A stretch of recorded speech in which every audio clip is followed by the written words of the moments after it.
Hi hello എല്ലാവർക്കും ഷറൂസ് food ഗാലയിലേക്ക് സ്വാഗതം. ഇന്നിവിടെ ഉണ്ടാക്കാൻ പോകുന്ന ഒരു പായസമാണ് കേട്ടോ. ഇതിന് വേണ്ട സാധനങ്ങൾ എന്താ ഞാൻ പറഞ്ഞുതരാം. ആദ്യം തേങ്ങ, അരി, ശർക്കര. തേങ്ങ കണ്ടില്ല, ഒരു ചെറിയ ബൗളിൽ ഇത്ര എടുക്കുകയുള്ളൂ. നമ്മുടെ പായസത്തിന് ഉപയോഗിക്കുന്ന അരിയാണിത്. പിന്നെ തേങ്ങ 3 തേങ്ങയുടെ ചിരകിയതാണ് ഇരിക്കുന്നത്. പിന്നെ ശർക്കര 1/2 കിലോ. ഇത്രയാണ് വേണ്ടത്. നമുക്ക് വെള്ളം ആദ്യം തിളപ്പിക്കാം. തിളപ്പിച്ച് അതിലേക്ക് അരിയിടുകയാണ് ചെയ്യുന്നത്.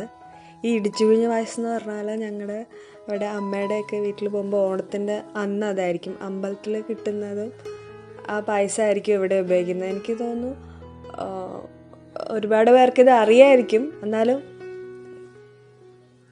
എന്താ പറയുക, ഇടിച്ചു പിഴിഞ്ഞ പായസം എന്നുള്ളൊരു പേരും ആ ഒരു സ്വാദും ഒക്കെ ഓർക്കുമ്പോൾ ഭയങ്കര ഒരു എന്താ പറയുക, നൊസ്റ്റാൾജിക് ഫീലാണുള്ളത് ഇതിന്. അപ്പം വെള്ളം തിളച്ചു, അരി ഇടാം. നന്നായിട്ട് കഴുകിയ അരി അതിലേക്ക് ഇടുന്നേ.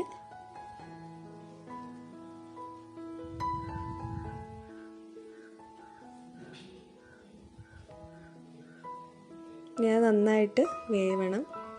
അരി വെന്തു. നമ്മൾ അതിനകത്തേക്ക് ശർക്കര ഇടുകയാണ്. 1/2 കിലോ ശർക്കരയാണ് ഞാനിവിടെ എടുത്തേക്കുന്നത്. ഇനി ഇപ്പോൾ ശർക്കര ഉരുകുമ്പോൾ അതിൻ്റെ വെള്ളം ഉണ്ടാവുമല്ലോ. അപ്പോൾ ആ വെള്ളത്തിൽ കിടന്ന് ഇത് നന്നായിട്ട് ഒന്നുകൂടെ വേവുകയും ചെയ്യും. നമുക്ക് പാകത്തിന് വെള്ളം അതിനകത്ത് കിട്ടുകയും ചെയ്യും. അടുക്കി പിടിക്കില്ല. എന്നാലും ജസ്റ്റ് ഒന്ന് നന്നായിട്ടൊന്ന് ഇളക്കി കൊടുക്കണം.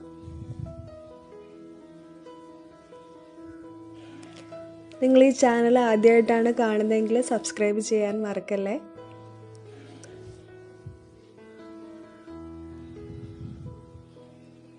കണ്ടില്ലേ, ഞാൻ മറ്റേതിനകത്ത് വെള്ളം ഏകദേശം വറ്റാറായിട്ടുണ്ടായിരുന്നു. ശർക്കരയും കൂടി ഇട്ടപ്പോൾ വെള്ളമായി വരുന്നുണ്ട്.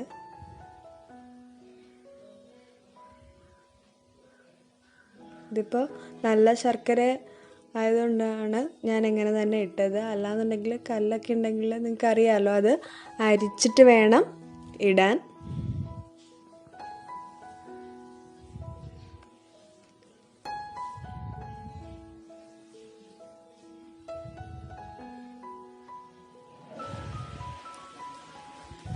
ഏകദേശം ആ ശർക്കരയുടെ ആ വെള്ളം വറ്റാറാകുമ്പോഴാണ് നമ്മൾ അടുത്ത പാല് ചേർക്കണേ.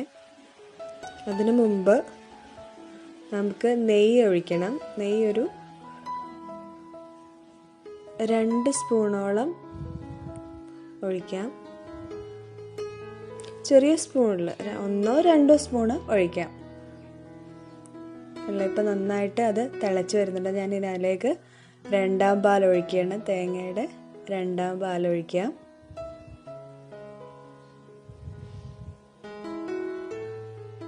നമുക്കിതൊന്ന് ഇളക്കി കൊടുക്കാം.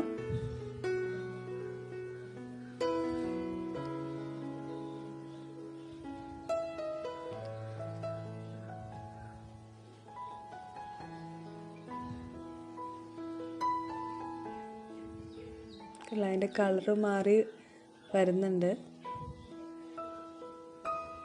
ആ 1ാം പാൽ ഏകദേശം വറ്റി. നമുക്ക് 1ാം പാൽ ഒഴിക്കാം. ആദ്യം ഒഴിച്ച് പാൽ ഏകദേശം വറ്റി കഴിഞ്ഞ ശേഷമേ 1ാം പാൽ ഒഴിക്കാൻ പാടുള്ളൂ.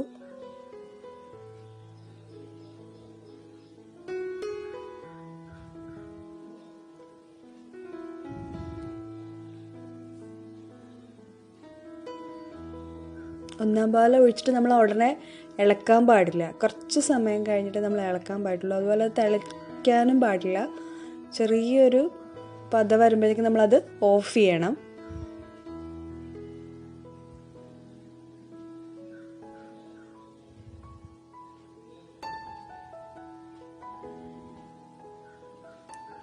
കുറച്ച് നേരം അടച്ച് വെക്കാം.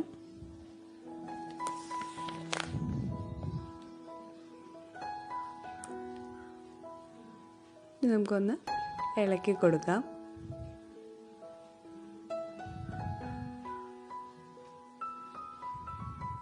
ഈ തേങ്ങാപ്പാൽ എടുക്കുന്ന ഒരു പ്രയാസം മാത്രമേ ഉള്ളൂ കേട്ടോ ഈ പായസം ഉണ്ടാക്കാൻ. ബാക്കിയൊക്കെ ഈസിയാണ്.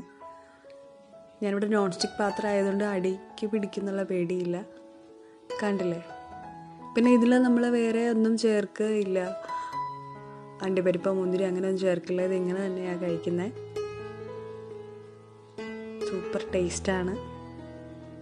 നിങ്ങളെല്ലാം ട്രൈ ചെയ്ത് നോക്കുക. ഇഷ്ടമാണെങ്കിൽ നിങ്ങൾ കമൻറ്റ് ബോക്സിൽ ഞാൻ നിങ്ങളുടെ കമൻറ്റ്സ് പ്രതീക്ഷിക്കുന്നു. ഓക്കെ, ബൈ ബൈ, നാളെ കാണാം.